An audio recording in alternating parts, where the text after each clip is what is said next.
चलिए आज एक कहानी सुनते हैं। इस कहानी को ज़रा ध्यान से सुनिएगा, क्योंकि ये कहानी आपकी सोच और दुनिया को बदल सकती है।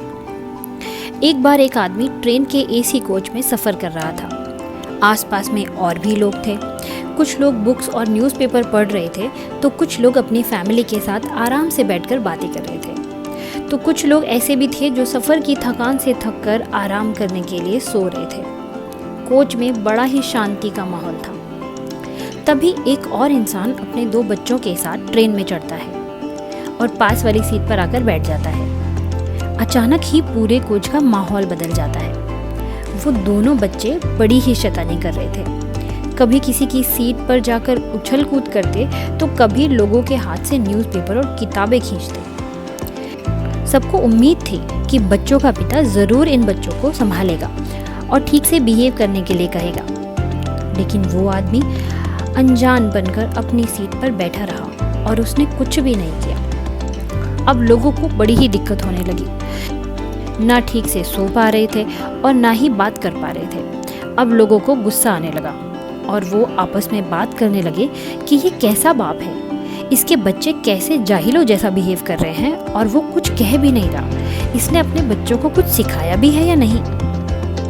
पास में बैठे उस आदमी से रहा नहीं गया, तो वो बच्चों के पिता से बोला, आप देख नहीं रहे आपके बच्चे कैसा बिहेव कर रहे हैं? सबको कितनी परेशानी हो रही है, आप कुछ करेंगे नहीं?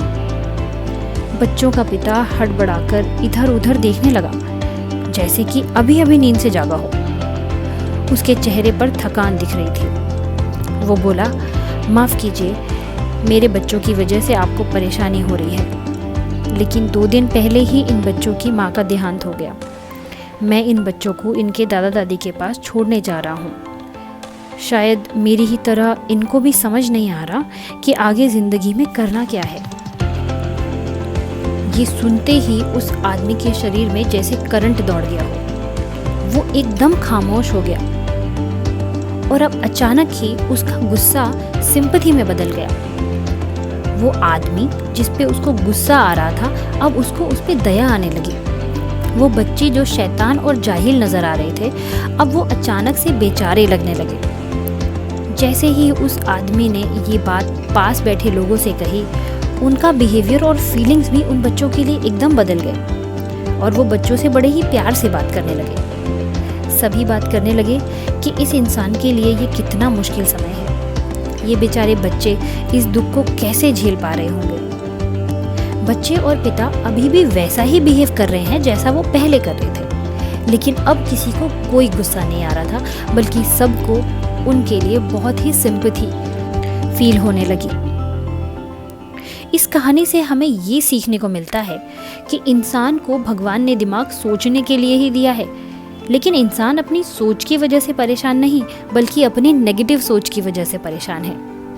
जब तक हम अपनी परेशानियों के लिए दूसरों को जिम्मेदार मानेंगे, तब तक हम उन्हें कभी ख़त्म ही नहीं कर पाएंगे। हम चीज़ों को और लोगों को जिस नज़रिए से देखते हैं, उससे पूरी कहानी ही बदल जाती है। जैसा कि इस कहानी में होता है, सिचुएशन सेम है, लोगों का बिहेवियर सेम है, लेकिन हमारी फीलिंग्स बदल जाती हैं। इसका मतलब ये नहीं कि हर वो इंसान जो गलत करता है वो किसी ना किसी परेशानी में है और इसलिए हमें उसके बारे में पॉजिटिव सोचना चाहिए, बल्कि ये उनके बारे में है ही नहीं, ये सिर्फ आपके बारे में है। लोग कैसा बिहेव करते हैं वो आप हमेशा कंट्रोल नहीं कर सकते, लेकिन आप अपनी सोच को ज़रूर कंट्रोल कर सकते हैं। हम परेशान इसलिए नहीं होते क्योंकि हमें कोई परेशान कर रहा है, बल्कि हम परेशान होते हैं अपनी सोच की वजह से। तो खुश रहने के लिए हमें दुनिया को सुधारने की ज़रूरत नहीं, बल्कि अपनी सोच को और अपने नज़रिए को बदलने की ज़रूरत होती है। केवल आप ही अपनी ज़िंदगी को चेंज कर सकते हैं और कोई भी आपके लिए ये नहीं कर सकता। अगर आपको इस वीडियो से कुछ सीखने को मिलता है तो इस वीडियो को ज़रूर लाइक एंड शेयर करें। चैनल को सब्सक्राइब भी कर लें। आपकी सोच को बदल देने वाले ऐसे ही टॉपिक्स के साथ हम मिलेंगे नेक्स्ट वीडियो में। तब तक के लिए टेक केयर और याद रखिए, आपकी सोच आपकी दुनिया बदल सकती है।